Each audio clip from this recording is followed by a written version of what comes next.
Marangaria, Nadu Yinjamara, Kulin Mine, Nadu Yinjamara, Barundri Gare. In my language, Wiradjuri, I want to pay my respects to the people of the Kulin Nation and the land of the Wurundjeri people and where we meet tonight. Well, do you get your political views from sports people or musicians? Do we care what they think? Should they even have opinions? Well, let's meet our panel. Singer-songwriter and activist Billy Bragg, who will be performing a song from his latest album a little later. Professor with the School of Economics at the University of New South Wales, Gigi Foster. Labor member for Macnamara and chair of the Human Rights Committee, Josh Burns. Deputy Leader of the Nationals and Senator for New South Wales, Perin, Davey. And journalist, author and co-founder of Media Diversity Australia, Antoinette Lattouf. We're going to ask, what hope is there for young people who have to choose between eating and studying, let alone ever buying a house?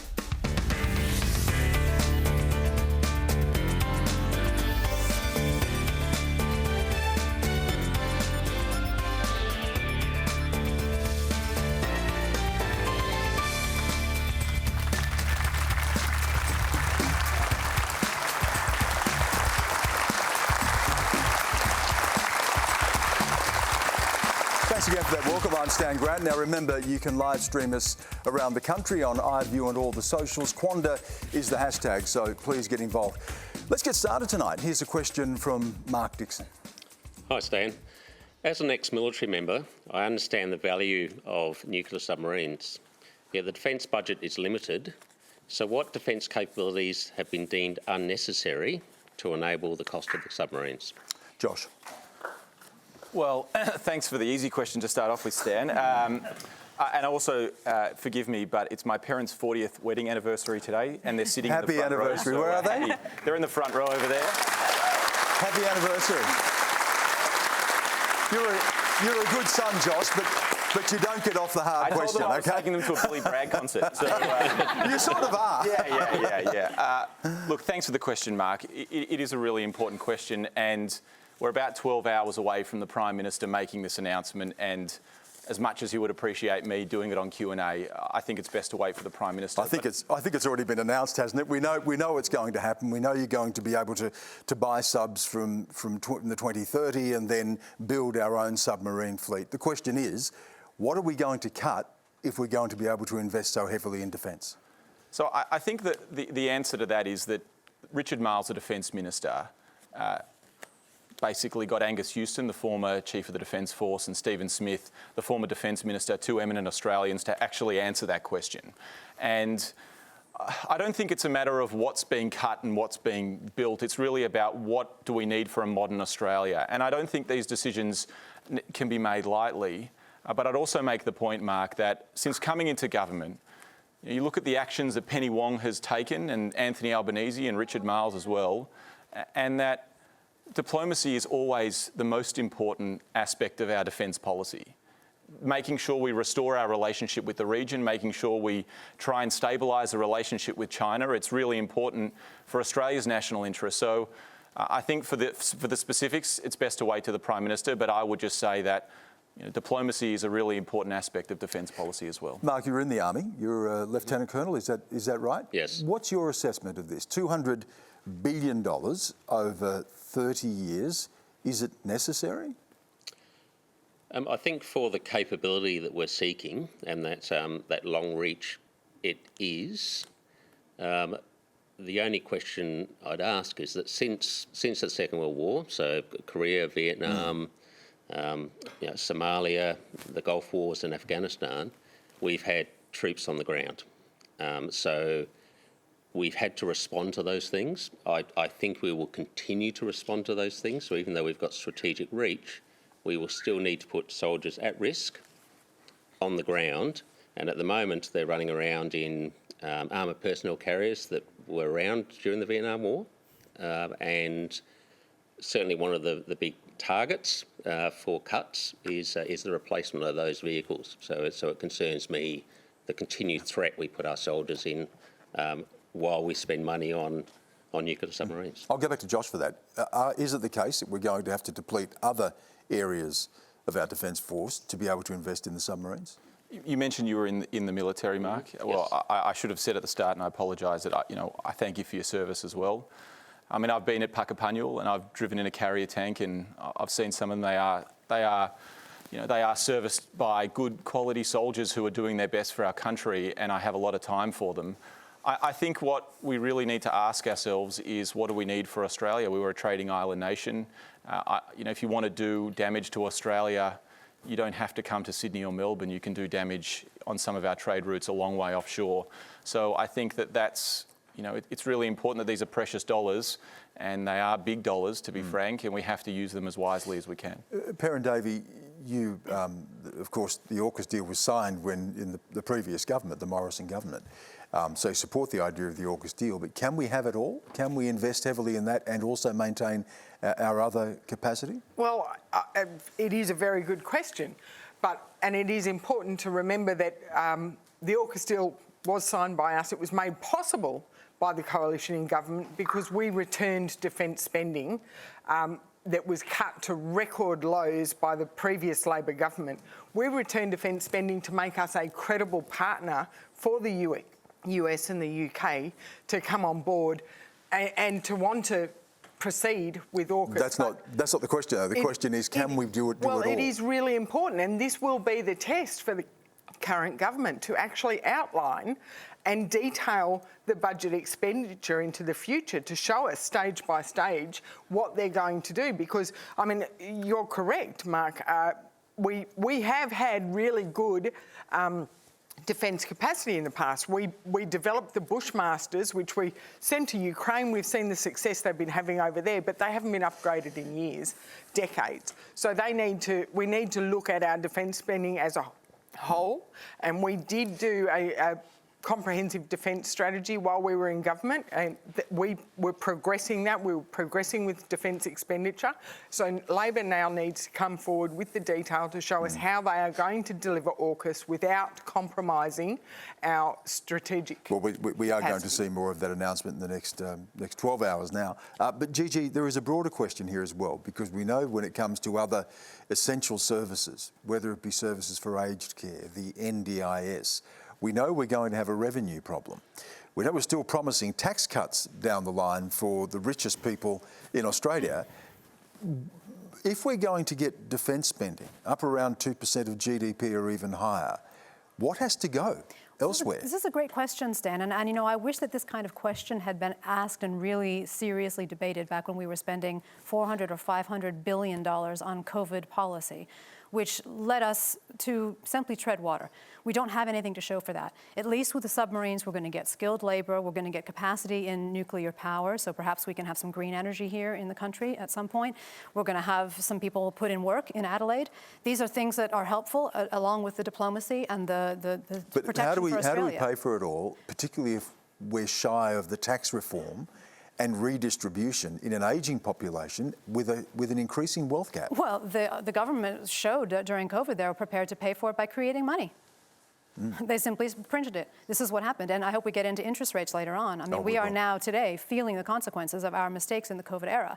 And so, I don't think it's a question of having to balance the books necessarily. And by the way, as you said, we are not promising to buy these subs until 2030. Lots of things could change before then. This is a signalling more than anything. Billy, so much of this is a response to what is seen as the China threat.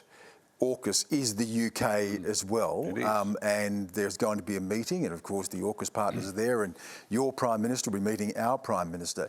Can you step back and have a look at this moment? What does it tell us about this moment, where we invest, and what the prospect for war is? I think it tells us we're in a time of transition. We're in a time moving between the old, the certainties of the Cold War when the world was in two blocks, to a more different world, a more fractured world, a world in which China are getting ever stronger and belligerent, India are coming in, we're having to deal with a rogue state in Russia, and NATO is doing its best, but not as firm as it was in the way it looks out to the world. Does that mean, sorry, Bill, does that mean that countries like Australia are going to have to rely on the big and powerful friend like the United States? What does that say about sovereignty when you have to rely on big military powers? Sovereignty won't save you from attack. Ultimately, you have to work with other people. Surely that's a lesson from the Second World War. There's a famous cartoon of a British soldier in 1940 saying, "Very well alone." And we were alone. We were alone with 100 million other people in the empire at the time who stood by us. Many people from this country, from New Zealand, from the Indian subcontinent, from the Caribbean. And it's by working together that you are able to face these threats. You can't face China and the Pacific alone.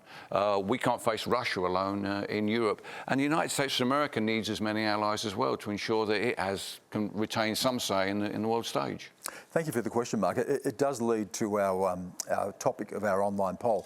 We're asking you, can we afford to spend $200 billion on nuclear submarines for a war that may or may not happen?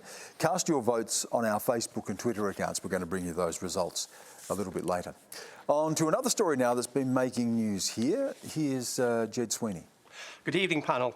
Should sports stars or TV personalities be allowed to express their opinions on politics or events that are in the news?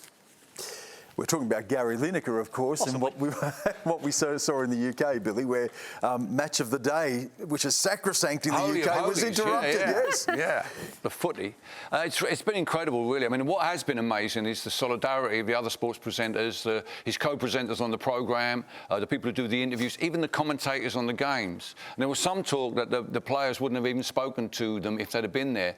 And that's, on Labour Day, that's a great thing to reflect on, that people do still stand in solidarity with one another when someone's treated unfairly. And Lineker has been treated.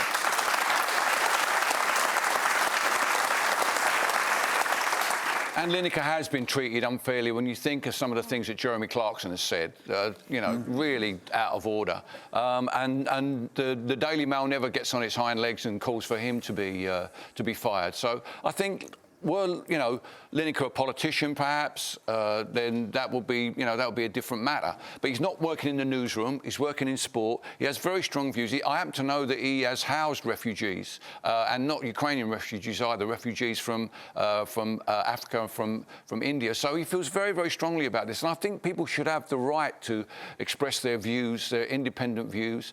And I'm hoping the BBC sees sense. But to suggest the issue is impartiality, when the chair of the BBC is a very, very close friend of Boris Johnson, in fact, organised a loan for him, I think that's taking the mickey a bit, really. Let's go to what Gary Lineker had to say. We'll just put this up on the screen for you. In response to the UK government's Stop the Boats policy, Gary Lineker tweeted, "There is no huge influx. We take far fewer refugees than other major European countries.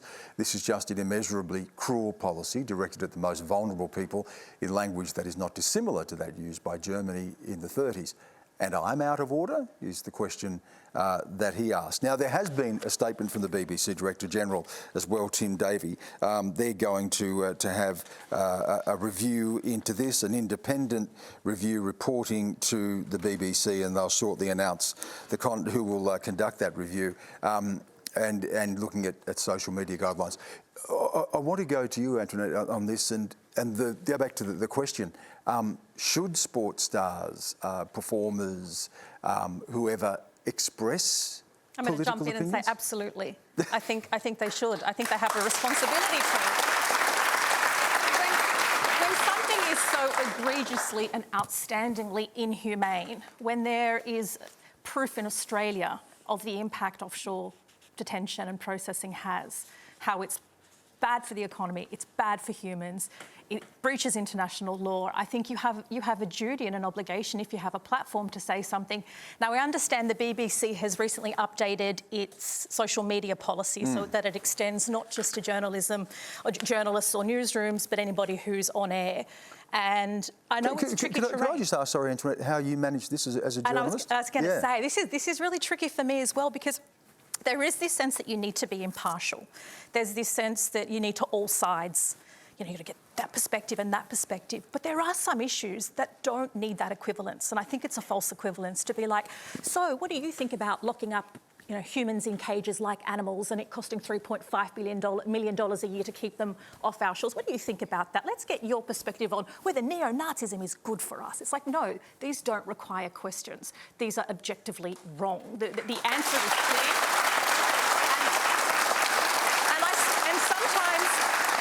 And sometimes, Stan, I'd imagine this is the same for you as a First Nations man. When you have skin in the game as well and are a journalist, it can be particularly tricky, and you can't just have in your Twitter bio, views are my own, not my employer's. And because when there is that lived experience, it's hard to separate yourself. So I'd imagine... And you're not at work all the time. And you're not at work all the time. Like I imagine even with The Voice. I wanted, and I hesitated to put my position. I want to be on the right side of history, and I think Australia needs to get this right. But I hesitated and thought, should I put that out there, what I think? Equally, people like me who hail from the Middle East struggle really to weigh into the ongoing human rights atrocities and the apartheid-like state and the treatment of Palestinians. Again, that's an issue that needs balance. But when there's a power imbalance, sometimes the issue doesn't need power imbalance. Where there's a clear victim, sometimes it doesn't need a balance. And I think there needs to be a bit of room for people who have skin in the game, and when the data and the evidence proves so clearly who the victims are and who the perpetrators are, you should be able to... Might you give a quick response from our politicians here about this as well, Josh? Watching on and seeing that are there lines that can be crossed that people shouldn't cross? Well, I have real issues with government trying to strangle the fourth estate as a principle. I think that our job is to run the government, and the media's job is to be honest about what's actually happening and the decisions are being made. And it's a pretty dangerous game if the government tries to intercept that. I also would say that, I'm a bit reluctant to get into the domestic politics of the UK. We have plenty of that in Australia, plenty of strange and wonderful things happening in our politics. Well, Josh, I just should remind you then who's advising the British government on this policy. Yeah. A certain Tony Abbott. Yeah. Is advising. And also, so maybe you do have skin in this game. Yeah, and also that it remains the Labor's position. It remains Australia's policy. Yes. So Tony Abbott and I've actually never really had a conversation with Tony, but I certainly think that he and I are on different sides of this particular issue. On the issue of... You're still keeping offshore detention. Yeah, so let me get to that. On the issue of offshore detention, we have, since coming into government, we're now down to, as far as the latest numbers that I've been given, is 54 people in Nauru, and we need to keep working until each and every person is off Nauru. That's the first thing to say. But you'll keep it open. But you will keep it open. Yeah, I know, and it is a pretty messy policy area, but I do think that you have to come at this from the premise that we can't be using vulnerable people as a political football. And if we get to the end of the term where we don't send anyone back there and that we empty off the offshore detention and we actually increase our humanitarian program, we've already changed the policy to get rid of Abbott and Howard's temporary protection visa and safe haven visas, short-term visas for bona fide refugees, 19,000 people in Australia. There is significant reform that has been done. The world hasn't fallen in. The boats haven't started. We've got more work to be done, but we can do this in a more humane way. Perin's waiting to come in here. It was your government's policy that now the UK is adopting that led to this, that led to Gary Lineker making the comments. Well, it was actually the previous Labor government's policy, which we kept up, but we also started the work to empty the overseas detention centres. We reached agreements with America to rehome refugees over in America. So, yes, there's 54 now, but when we inherited government, there were thousands of people in overseas detention. We whittled that down to hundreds. So we started the hard work. But the real issue here is the question was about should sports stars have opinions? Well, I think that's fine, have an opinion, but opinions, free speech, comes with responsibilities. And when you look at the sports stars around the world who've been cancelled, if it's okay to cancel Israel Folau and Margaret Court, on the one hand, then you've also got to be open to people calling for cancellation on the other hand, because we live in a society where there are shades. Do you think you should be cancelled? The other thing to remember is Gary Lineker was on the public purse. Israel Folau, Margaret Court were not on the public purse when they made comments. So he wasn't cancelled. So it was okay for him to be stood down, is that what you're saying? Well, the equivalent of Australian $2.4 million from the BBC paid to Gary Lineker, and the BBC has an impartiality clause in their social media policy. ABC also now has a stronger social media policy. So if you are on the public purse and you've signed a contract that says you will abide by the social media rules, then you need to think about those before you make a statement. And if you want to make the statement, then, you know, think about the contracts you've signed. I'm a big believer in free speech of all platforms. I absolutely agree that, you know, journalists particularly should be able to present articles, well-researched, well-considered, and there's journalism and there's the commentariat, and absolutely we should have that. But we also should understand that there are obligations. If you sign a contract with, you know, social media clauses and you're taking British taxpayers' money, and a lot of it, I was amazed by how much he's paid. He's their most expensive TV star. He's top of the range, Gary Lineker, rightly so. So, I mean, that's what I would say. Okay. Just to mention as well, the Australian government is looking at introducing a Human Rights Act to protect basic human rights in Australia as well. We may get to that another time in another program. We're going to hear now from Bella Mitchell-Sears. Thanks. I'd firstly just like to acknowledge the traditional owners of the land that we're meeting on today, the Wurundjeri people of the Kulin Nation, and pay my respects to elders past, present and emerging. 3 years ago, as a Year 12 student, I asked the panel how they could justify doubling the price of my university fees as a prospective arts student, and now 3 years later, I've been forced to drop out of university because I simply can't afford to keep studying while keeping up with the rising cost of living. I've been forced into a position of putting my education on hold because I need to work full-time to support myself. My bills continue to rise. Owning a home just seems like a pipe dream, and it doesn't look like it's going to get any better. What would you say to me and other young people in my position, and why must I decide between getting an education and putting food on the table? Gigi.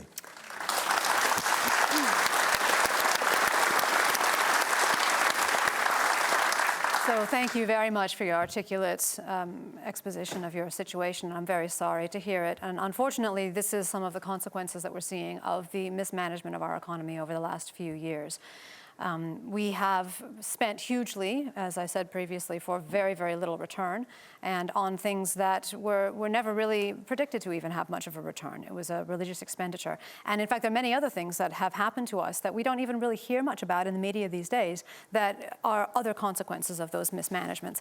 For example, there are tens of thousands more Australians we've lost since the middle of 2021 than we should have by historical standards. And not all of those are COVID deaths by any stretch of the imagination. So what are they? Delayed lockdown deaths, deaths of despair, people who had crowded out cancer screenings now dying of cancer, vaccine side effects. What is it? This should be front page news in every Australian paper, but you don't hear about it.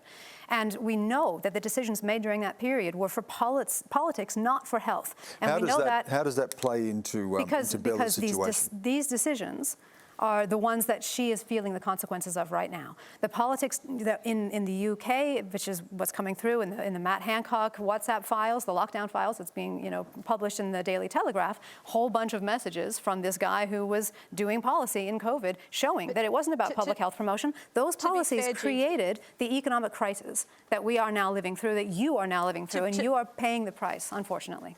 To be fair, Gigi, yes, I understand the expenditure with COVID, but the cost of living and housing affordability, that particularly in Sydney and Melbourne, that has been as a result of government policy for years, like negative gearing, housing supply. This isn't because of COVID. Housing supply is a big problem, and I totally agree, and I think the government should be building housing, and it doesn't want to because it's too hard, right? But government should be doing that. We should fix the housing supply problem. We should be holding the developers to account to actually develop quickly when they get the rights. But the COVID problem was dealt with so poorly now that we have created an inflationary environment where house prices are going up, but so are food prices. House and prices wages are coming aren't down going though as either. interest rates are going up. Isn't that the case? Well, mortgage payments are going up, right? So housing costs, which is what you're feeling, right? I mean, rental market is also going up. I might go to you, Billy, on this as well. What are you seeing in the UK? Because you've been through a bruising time as well with runaway inflation. There are people in the UK who are wondering whether do I heat my house or do I eat? And we've got a growing wealth gap around the world as well. What are you seeing there, and are you seeing signs of it here when you visit? Well, I don't think it's anything to do with the pandemic. I mean, in our country, the government had to act in the common good, and sometimes you have to do things in the common good that cost money for the benefit of the majority of people. So I don't think you can blame it onto that, Gigi. But there has been a big problem over the last couple of years. Again, as you mentioned, with the lack of housing, we don't have enough houses, and wages are not keeping up with inflation. And obviously, the price of heating oil, the price of petrol, because of the war in Ukraine, has had an effect on our economy, plus the fact in 2016 we voted to impose tariffs on ourselves, and that didn't work out very well either. So with all those things taken together, our young people who have for 2 decades at least now have struggled to get into the job market and to get a decent living and get into the housing ladder are suffering even more. And I think we have very good grounds for making education something that's free at point of need. It's certainly something I'd like to see in my country. I don't know how it would play over here, but it was certainly to send our young people into the world without a huge debt hanging over their heads. I think that would be a positive thing. Bella, you actually ran for Parliament, didn't you, at the last election for the Greens? Is that something you're still considering in the future? What's your future look like right now? Well, the last time that I asked a question, That was a few years ago, wasn't it? A few years ago. It was 3 years ago. I asked how the then Liberal government could justify increasing, doubling my uni fees. And I believe it was the Labor member on the panel said, go out, you've got to get out and you've got to get into politics, and that's exactly what I did. But I am very passionate about politics, but I don't feel like it's for me. I still want to pursue an arts degree though. So that's the thing as well. I can't afford to go to uni, but once I finally somehow do get the money to do it, I'm now in $50,000 worth of debt. And so I don't know how to escape this. You know, it's just constantly $50,000 worth of debt and being an artist. That's a. You see, this is the point about an education. You shouldn't just be making young people ready to work in offices and factories. They should be able to find their full potential, their creative potential. You know, I was very fortunate. I lived in a time where you could go on the dole and nobody really, came around and knocked on the door and chased you. So the British taxpayer, get a guitar and make a living. Yeah, the British taxpayer paid for my apprenticeship as a rock and roller. I've paid my way back to them, and many more people could do that if only we would encourage our young people to go out and realise their full potential. Well, the thing is as well, I need an arts degree. I want to be a secondary teacher. I want to be a high school teacher. Yeah. And there's such a call for teachers. Exactly, that's what I'm saying. There's such a call for teachers, and yet it seems impossible for me to achieve that. Yeah. And I completely understand saying where these problems are coming from, but I'm not hearing a lot of answers. What's actually going to be done about it, because I actually don't know where to go. Okay, well, here's one thing, Bella. Both politicians here come from parties committed to actually giving tax cuts to the richest people in the country. Josh, are you going to repeal stage 3 tax cuts so that people like Bella can go to school? Yeah.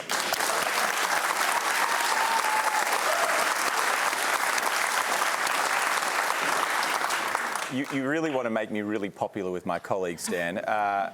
Let me try and answer Bella's question. Well, you're not going to answer it. I'm that's the point. I'm going to try and answer Bella's question. No, I'm actually going to try and answer Bella's question instead of yours, if I can.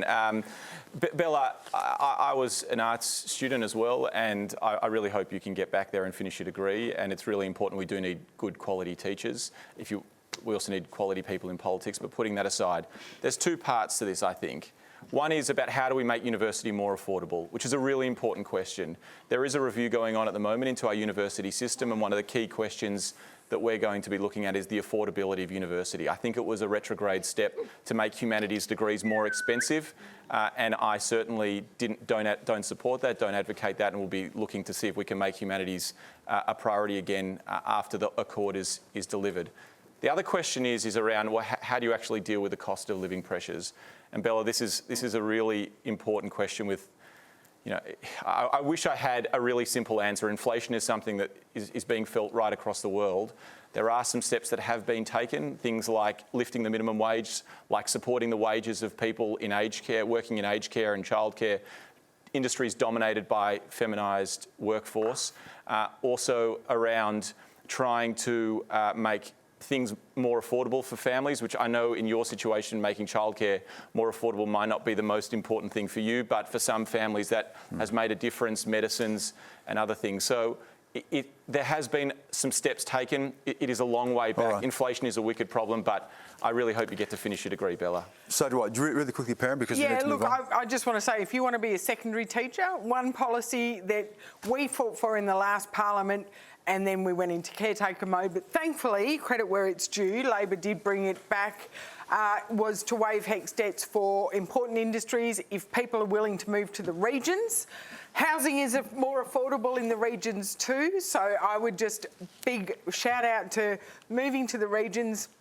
If you get your degree and you commit to a 4-year stint in the regions, your HECS debt is waived. So consider that as an option for your future, and you'll move out there, you'll love it, you'll never come back to the city, and you'll help increase our regional Bella, we'd love to see you teaching, and we'd love to see you back here again asking another question. Thank you again for that.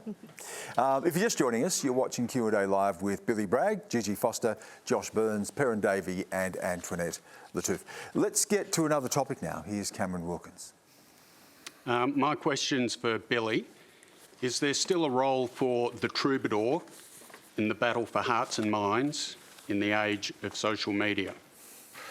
Well, this is a bit of a difficult one, this, because music no longer really has a vanguard role in youth culture. You know, when I was 19 and wanted to get my voice heard, there was only really one medium available to me, to learn to play guitar, write songs and do gigs. Now, of course, if you're feeling that you want your voice to be heard, there's a number of ways you can do that. I mean, you can make a movie on your phone and edit it on your phone. So there's plenty more opportunities. So music no longer is the medium that we use to communicate with one another as young people. However, that doesn't mean that music doesn't have a role in trying to help make the world a better place. The role it has, I think, is to give you a sense that you are not alone, a sense of solidarity. Now, that can be emotional solidarity when you go and see your favourite band and they sing your favourite song and everyone's singing it together. You know, you get that sense of solidarity. But it can be political solidarity as well. It can be around an issue. And in that sense, music does still have a role to play. Not a role to change the world. Music never could change the world, folks. I'm sorry to tell you this, but trust me, I've tried. You've given it a good go. I have. So I can tell you that. But the role that music does have is it makes you believe that the world can be changed. And that's a pretty powerful thing. That's a pretty power to have, I think. Antoinette. No offence to Billy, but the troubadours have predominantly been white men, haven't they? Mm-hmm. I mean, what does the next generation of troubadours look like? People gyrating on TikTok? I don't know. Look, I do think, the next generation obviously has to speak to our different global population. And different voices too, isn't it? Absolutely. Particularly in a place like Australia or a place like the UK, which overwhelmingly is still dominated. All our storytellers, all our institutions of power, they have all been largely white men. There's a bit of progress now. We've got white women. And so there is a lot more work to be done. And you worked, of course, at Media Diversity Australia. Yes. And people like you and I are still rare yes. on our screens, and stories are still told by people who look like other people on the panel here tonight. What does it take to break through? Because the world doesn't look like that. No. The world looks like us. It takes patience. It takes thick skin.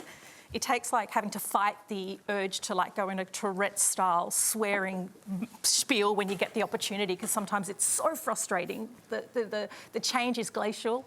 You take one step forward, 4 steps back. We still continue having, even in the year of the referendum, we still have all-white panels discussing things like the referendum. We still have all-white panels talking about refugees and asylum seeker policy.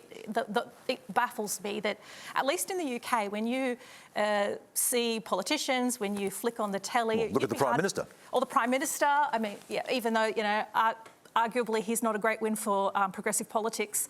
No. But the interesting thing is that there aren't so many gatekeepers now. Beforehand, there were many white men who were gatekeepers running record labels. Now, with TikTok and social media, individuals can come through. It is possible for someone to come along with a great idea or a great song and actually break through that. Is it though, Billy, still when music and arts are still dominated by white faces, at least when you come into the management and those gatekeeper roles? I know in Australia in the media, I mean, the ABC is a great example of this. It's still predominantly white-managed, white-run organisations. And it's not just, yes, there might be some breakthrough talent online, but then it's like, who are the managers, who are the record labels, who are the judges at the awards ceremonies? There are so many other layers to break through. That we just saw with the Oscars. It's true. The second one colour in 21 years to get a nod. Not for lack of talent, not for lack of trying.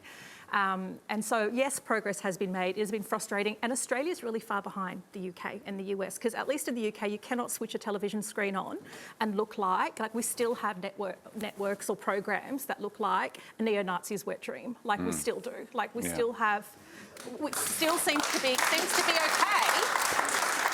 Despite the fact that more than half of the population are culturally diverse, to go like, oh, we're just going to kind of ignore those voices.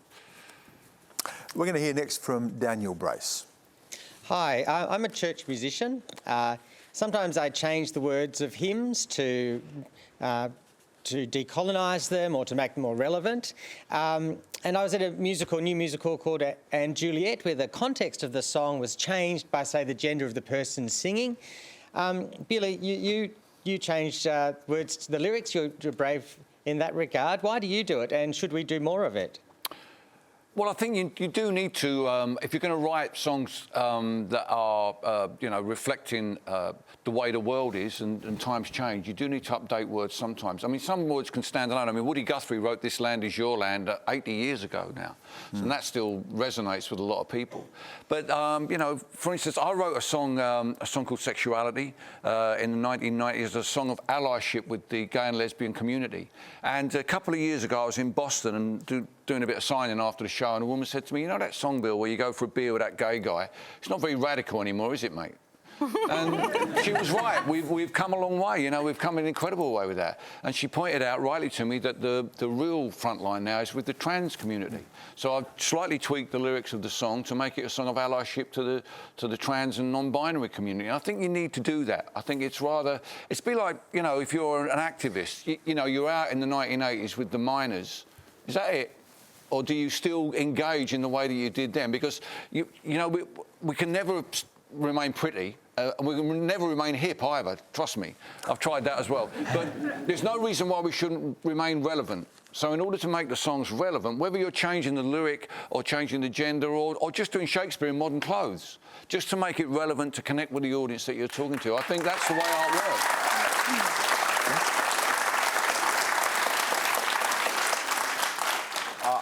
Thanks for the question, mate. And I would say to Billy that I think it's a pretty important thing that you actually did change those lyrics in solidarity with the trans community. In Australia, Stan, 1 in 2 trans kids make some attempt on their life as a child.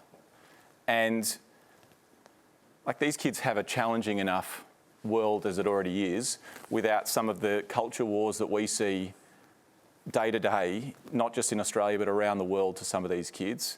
And, where my grandmother left, they made the Jewish community wear a yellow star and they made the LGBTIQ community wear a pink triangle. And if you come for one, you come for all. And I think the solidarity that you showed, Billy, is really important, and that we should be giving people a bit of respect a bit of dignity and a bit of acceptance, because everyone deserves to be a part of a community and everyone deserves to have Billy Bragg songs written about them as well. And thank you. I want to bring Gigi in just a minute.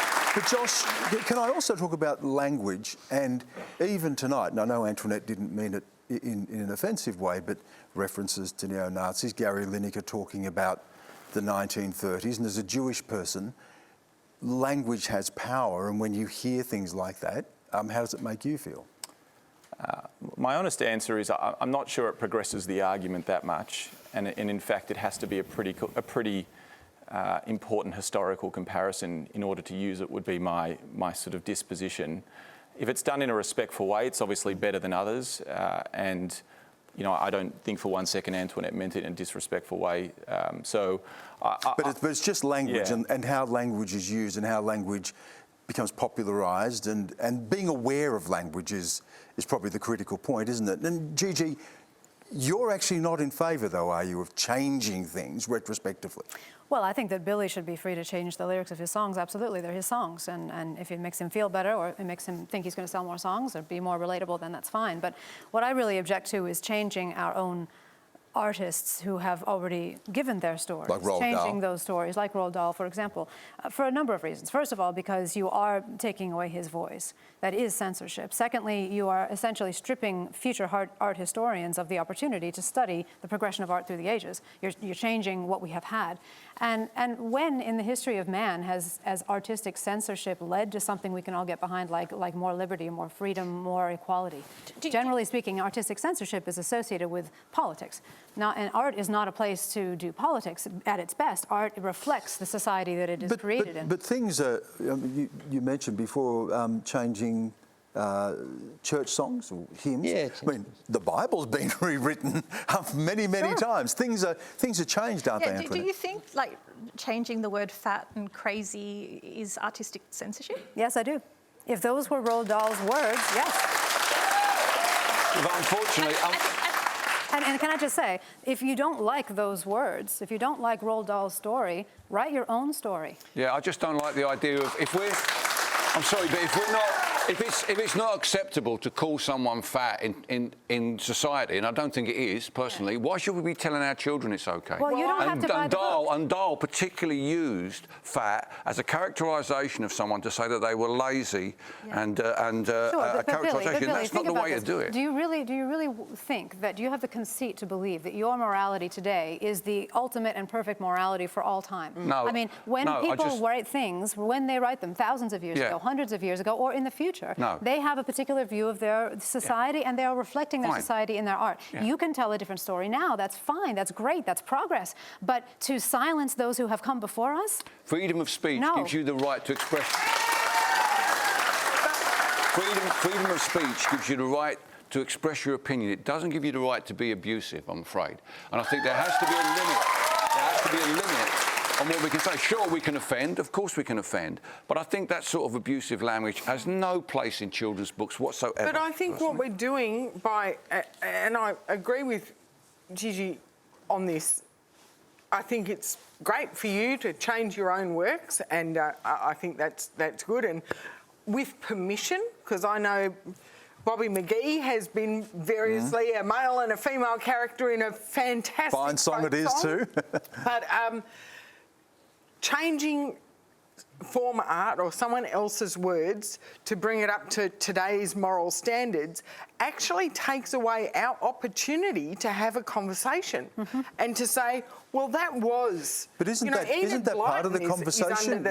Shakespeare is reinterpreted, rewritten. I mean, isn't that part of the conversation? But by then, children, I have young children who read Roald Dahl. By then, in the schoolyard, they're calling people fat and crazy. Those biases are already entrenched. And so it's awkward when you're trying to teach your children, hey, don't call that person fat and crazy, and then every second child has read a Roald Dahl book, and really it's a commercial reality. The estate stipulates that they can be changed to sell books. They want to sell books, they need to be relevant, and so the decision was made to take out some of that language. It doesn't change the storyline, it just means that we're not demonising a certain person based on appearance. We're not equating fat with lazy and useless. Well, to be honest, honestly, a lot of the language that we have been using today, is dividing people.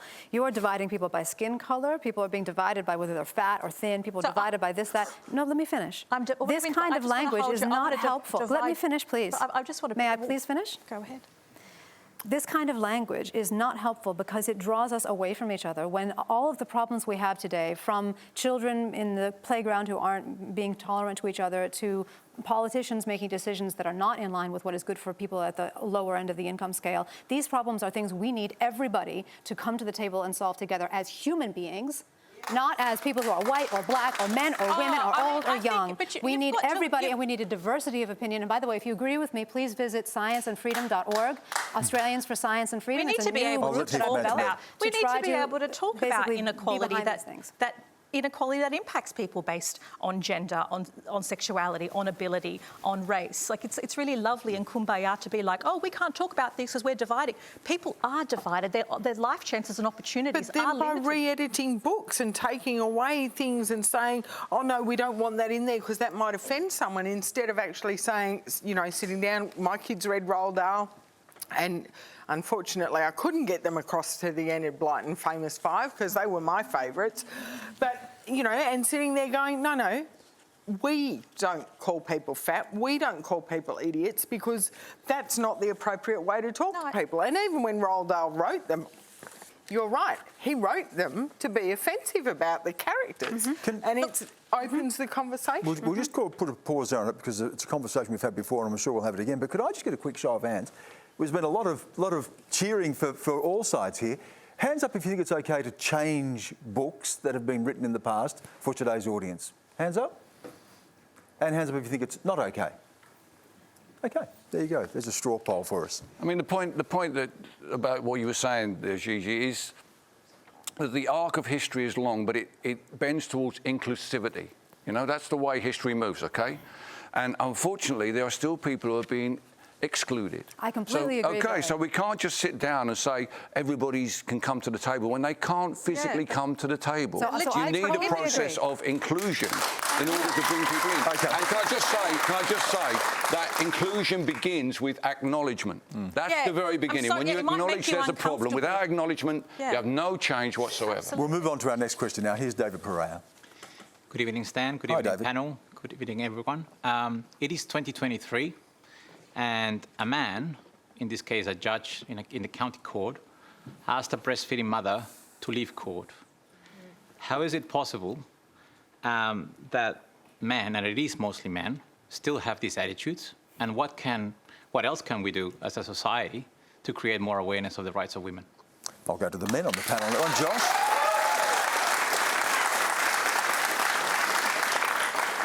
Well, great question, David. And first of all, can I say that if you need to breastfeed your child, then you should be able to breastfeed your child, and full stop. So I'll leave it at that. And beyond that, I would say that we have a lot of work to do in this country around a whole range of issues that face women on a daily basis.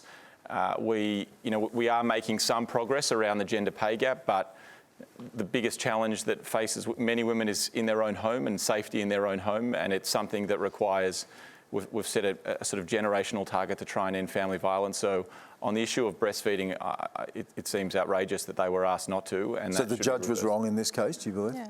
Well, I've got to be careful about directly commenting on a judge, Stan, but I would just say that in general, women should be allowed to breastfeed wherever they need to breastfeed their child. Billy? Yeah. Well, I'm in a fortunate position. I don't have to worry about the judges in Australia, so he's definitely wrong. 100%. That's an answer.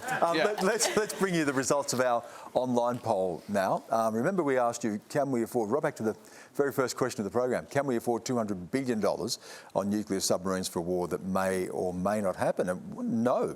62% no, and yes, 30% unsure, 8%. We're going to go to our final question of the night now. It comes from Uncle Raymond Finn.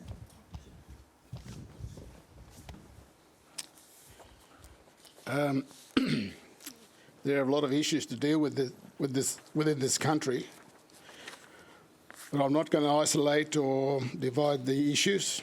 I'm a Wonkawarra man from the Simpson Desert in the Anna Creek Station, Lake Air. My question is, what is the most important principle to guide us together as a country? It's all Antoinette.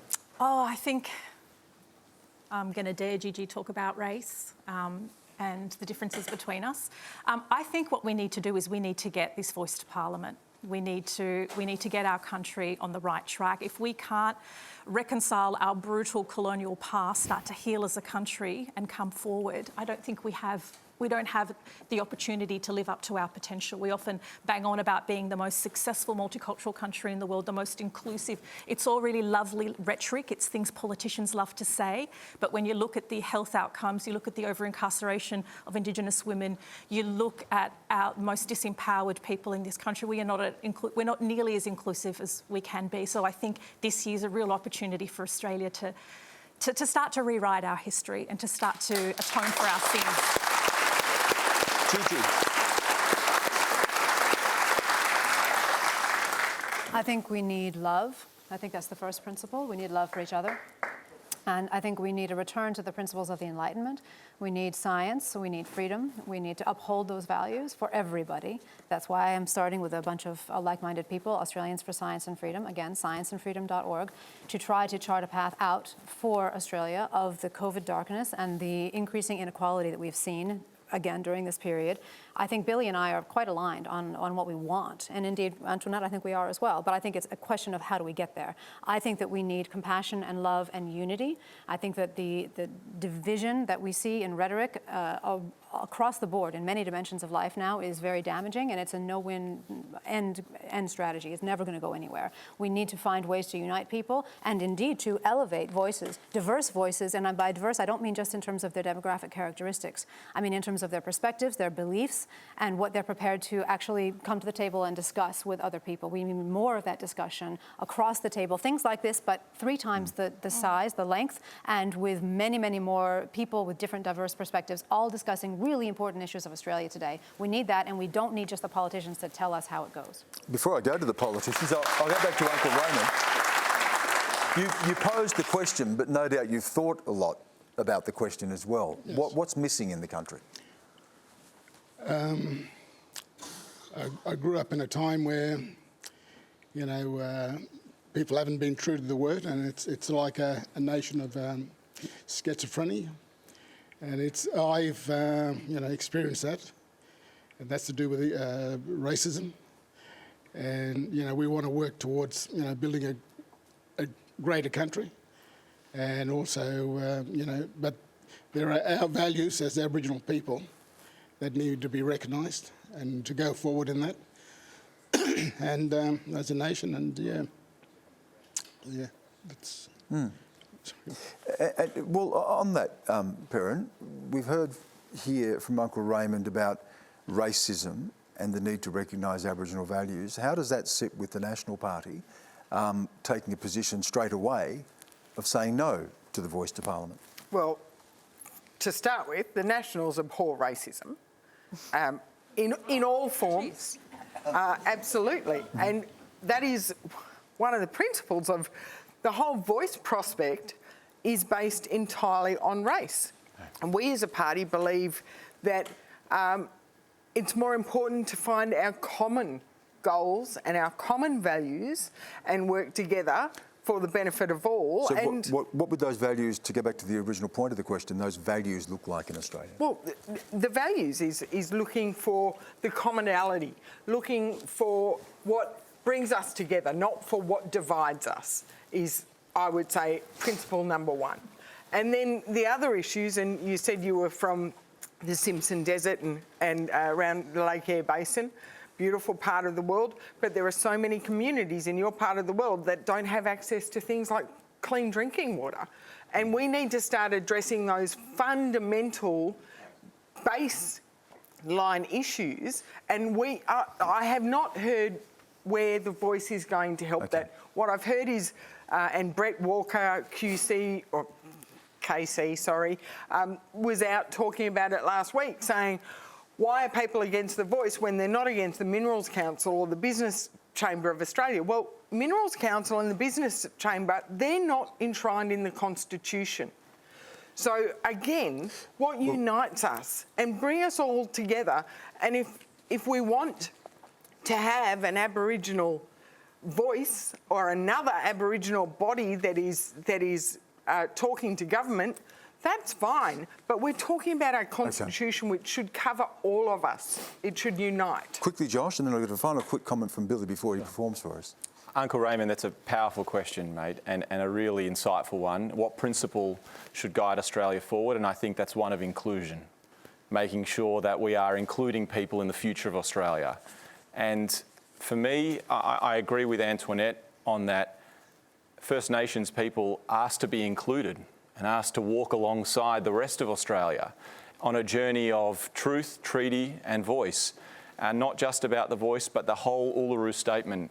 And I hope that we include our First Nations people in the future of our country. Hope we include all different parts of our country in the future of our country. But I think that was a wonderful question, mate. Billy, I was going to say you're an outsider, but you've been here so often over the years, and you know, you're performing here now and have a very strong audience here. How's Australia changed in the years that you've been coming here, for the good or the ill? It has changed a lot. When I first came here, it was still very looked towards England and towards Europe. Now I feel it's oriented to more towards the South Pacific and towards Asia. But I would like to say just a quick word about referendums. They can have a nasty habit of biting you where it hurts, you know. We had a referendum, sure, everyone knows the result. We left the European Union, but we also kind of soiled ourselves in front of the world. We changed our reputation. We undermined our reputation as an honest people, of people who can work together. And you have an opportunity, if this referendum comes to pass, to show the world whether you're still a nation of colonisers or a nation that looks forward to the future and looks after the wrongs of the past.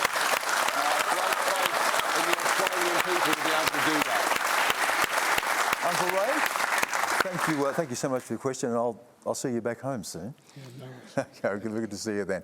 That's almost all we have time for. We've got some live music in just a moment. First, though, please thank our panel tonight, Billy Bragg, who is about to perform for us, Gigi Foster, Josh Burns, Perin Davey, and Antoinette Lattouf. Please thank them.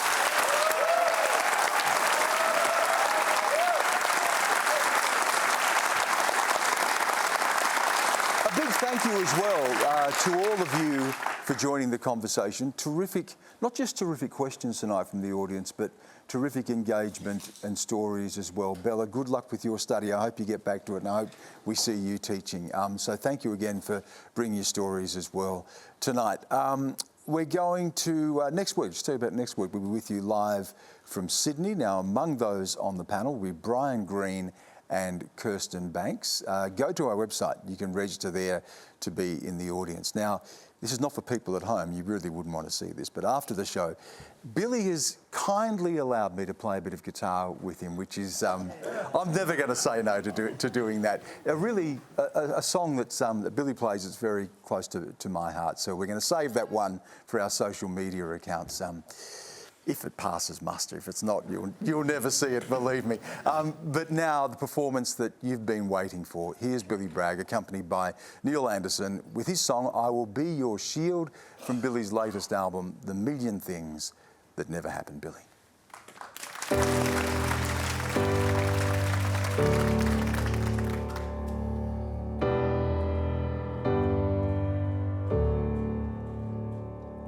When things start to unravel and days fill you with dread and comments dent your confidence, confide in me instead.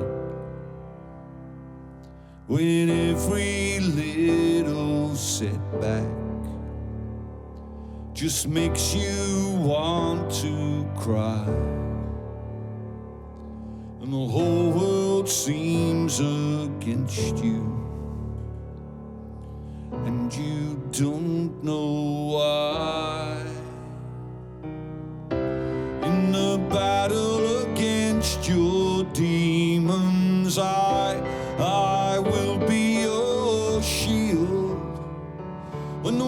has lost all meaning, together we'll stand, for our love is the one thing that's real.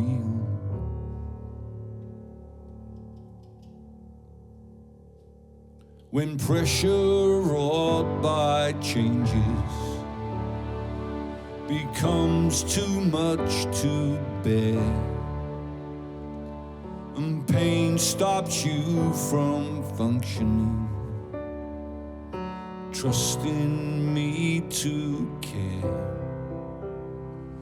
When the world beyond your doorstep no longer makes much sense, and hostile thoughts surround you, I'll come to your defense.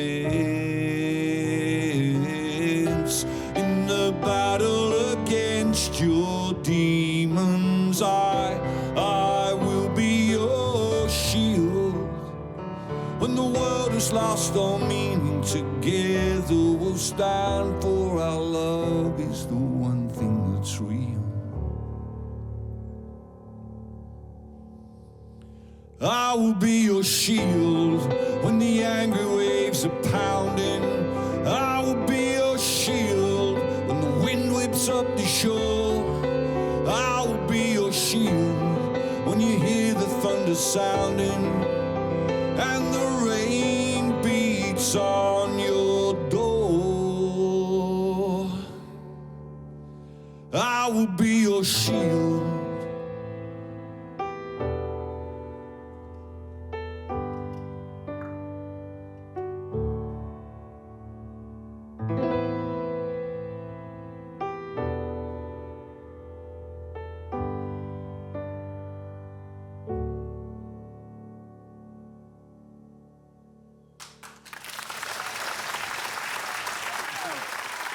Thank you.